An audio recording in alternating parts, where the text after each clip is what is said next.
Everyone wants to see students succeed in school, but too often, too many are doing more poorly than they should. In some cases, students throughout an entire district or an entire school are struggling with failing grades and low test scores. Sometimes particular groups of students across a district are achieving at low levels, and even in schools doing better than average, many students say they aren't challenged and do as little as possible just to get a passing grade. How can we do better than failure or just getting by? How can we help all students learn and grow to the best of their abilities?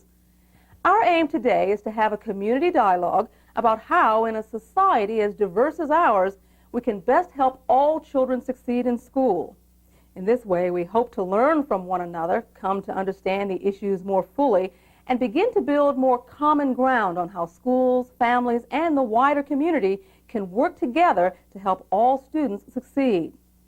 We'll begin by examining the following questions. How well are students doing in school in our community? Are some doing better than others? Who's succeeding and who's not, and why?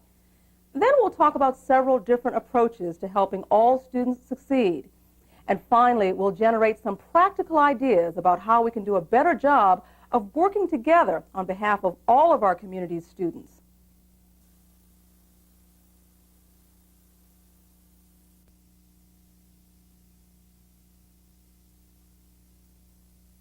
How can we help all students succeed in school in a diverse society?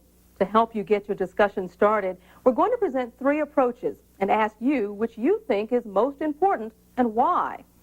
The first focuses on raising academic standards and expectations. The second on increasing parental and community involvement. And the third approach focuses on ensuring a safe and respectful learning environment. Now, most people would agree that all three of these ideas are very important, and perhaps you have a fourth you'd like to add. But let's say we only have the time, energy, and resources to make a difference on one approach over the next few years. To help you and your neighbors decide what's most important to you, we've created a scenario that describes three schools, each one taking a different approach. Which would you like to see in your schools, and why? School A is focusing on raising expectations, demanding excellence of all students, and having higher standards for student achievement. This school is putting in place new academic standards that all students will need to meet if they are to move ahead. This school looks to hire teachers with high academic expectations for all students and trains them in the new standards. Finally, all students are tested regularly to determine how well they're doing and to determine how well the teachers and the school are doing. Educating children based on being kinder and gentler is important, but the other part that I'm saying is be extremely demanding.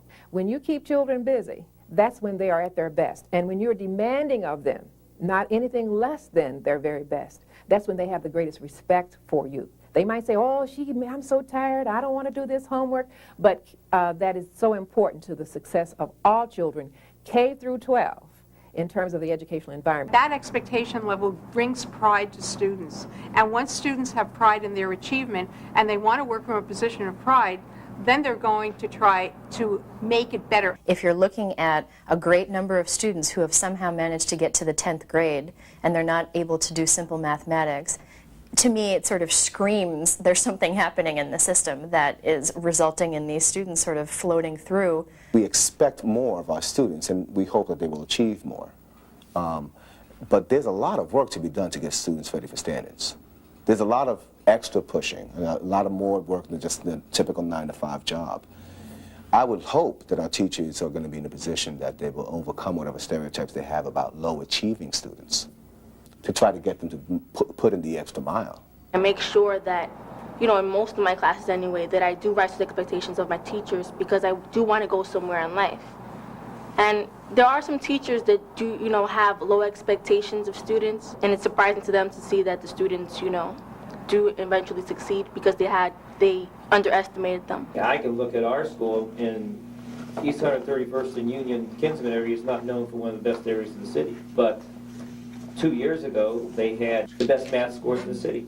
So there are kids in the city of Cleveland who can do extremely well. It's just somebody has to say, this is it. You do it, they need somebody that cares. That's right. And somebody to show them a little concern, you can do this. So that's what standards, having standards. means for kids. When they know that you expect them to write decent sentences, and those sentences turn into paragraphs, and those paragraphs tell a point of view, and that's what you get. The writing scores in this school have gone from straight down at the bottom to better than 450 schools in the city of Chicago. And I can tell you that what happens is once people have a taste of success, then it grows. They want more of it and more of it and more of it. And so if we believe in America, we're going to have to believe in children. Not one group of them, all of them.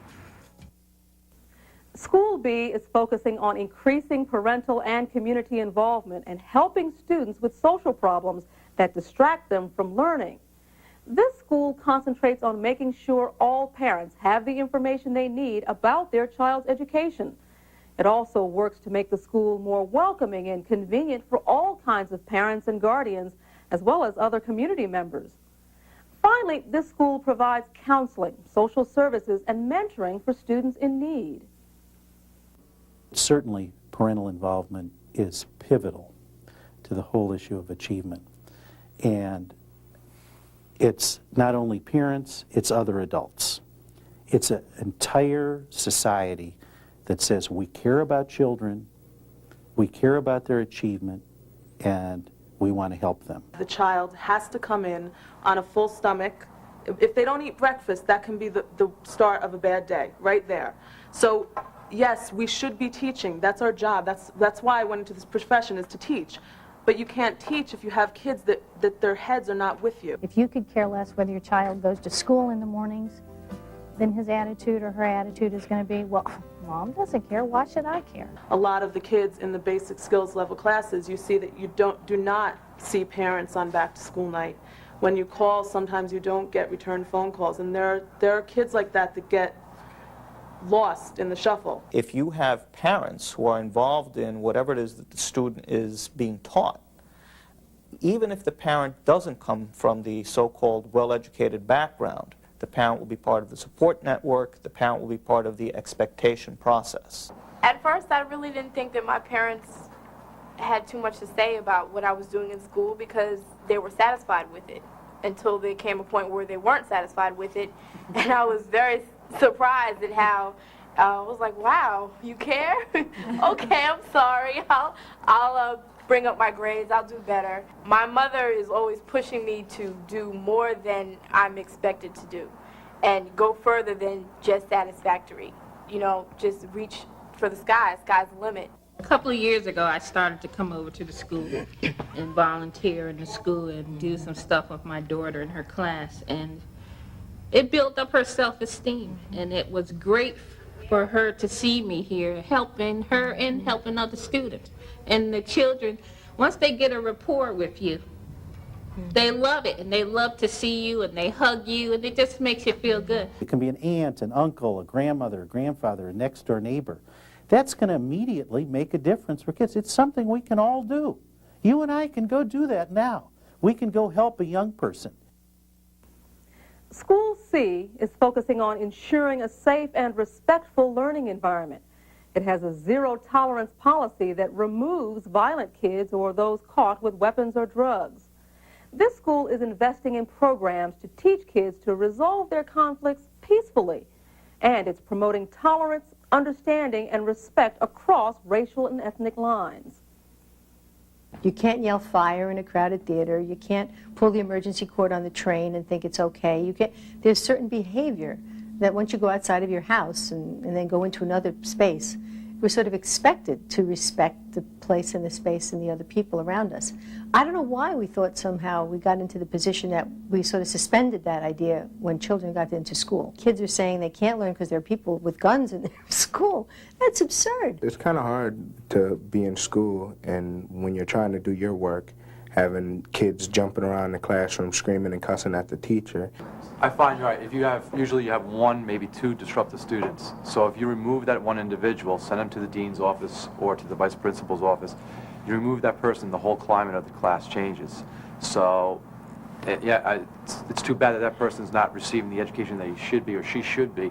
But if you remove that one, you got 29 other ones that you can conduct the classroom in a safe and a good manner. It's critical to have a safe learning environment. I mean, it's almost difficult not to do it and not to do anything else as a goal and meet those goals without a safe learning environment. So to the extent the school system has to use mechanisms to suspend or expel students who are involved in various criminal activity, guns, drugs, etc., I think every community of every color and persuasion in this country is going to accept that.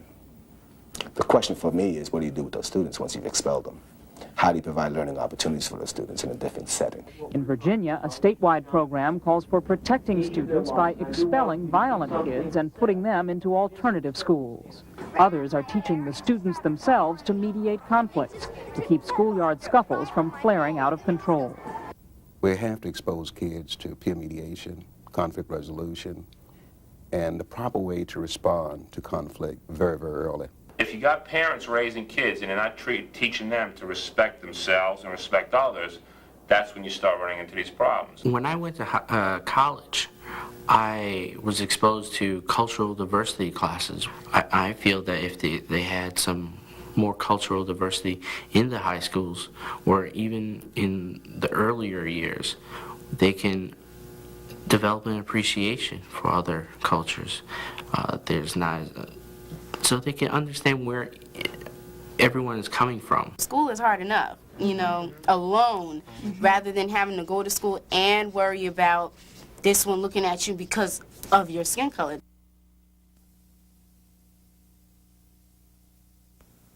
School A is focusing on raising expectations, demanding excellence of all students, and having higher standards for student achievement.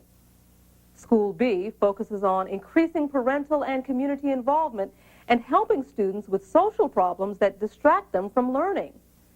School C is focusing on ensuring a safe and respectful learning environment.